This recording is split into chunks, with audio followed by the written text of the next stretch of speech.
হ্যাঁ, বিসমিল্লাহির রহমানির রহিম।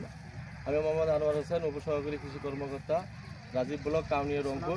আমি এখানে নাজির হোসেন রহমানের চাষি আমার, তাকে প্রদর্শনী দিয়েছিলাম 103 ধানের আমন ধানের প্রদর্শনী। আজকে শস্য কর্তন করা হলো।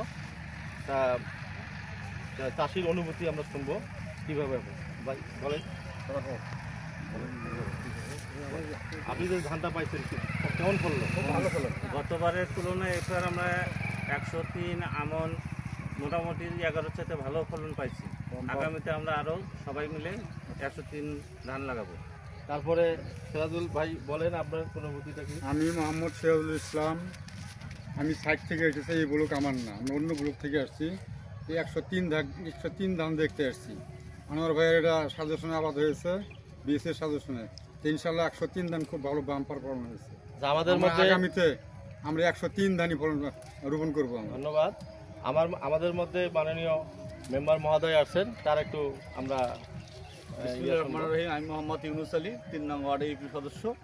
আজকে আমাদের এখানে 103 ধান রোপণ করছে আমার ছোটো ভাই নাজির হোসেন। 11-র তুলনায় আমাদের ধানটা অত্যন্ত সুন্দর হয়েছে। ইনশাল্লাহ আগামীতে এই ধানের আমার বিশ্বাস ব্যাপক চাহিদা হবে। ধন্যবাদ ভাইকে। তা আমাদের মাঝে আসলে উপস্থিত আছেন জুলাই যোদ্ধার বাবা, তার কাছ থেকে আমরা 1 মিনিট কথা শুনবো। আমি মোহাম্মদ ওসমান গনি, পার্শ্ববর্তী মানে ইয়ের থেকে আসছি, আমি জায়গার থেকে আসছি।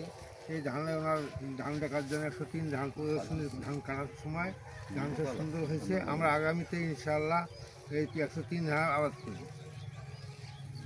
আমার এই ব্লকে মোটামুটি 103 ধান প্রায় 15 হেক্টর জমিতে আবাদ করা হয়েছে এবং আমরা রাজস্ব প্রদর্শনী হিসেবে রাজীব হোসেনকে দিয়েছি এবং এই এলাকার নতুন ধান এটা হিসেবে পরিচিত এবং পার্শ্ববর্তী কৃষক আমাদের কাছে উপস্থিত আছেন, তাদের আমরা অনুভূতি পাইলাম।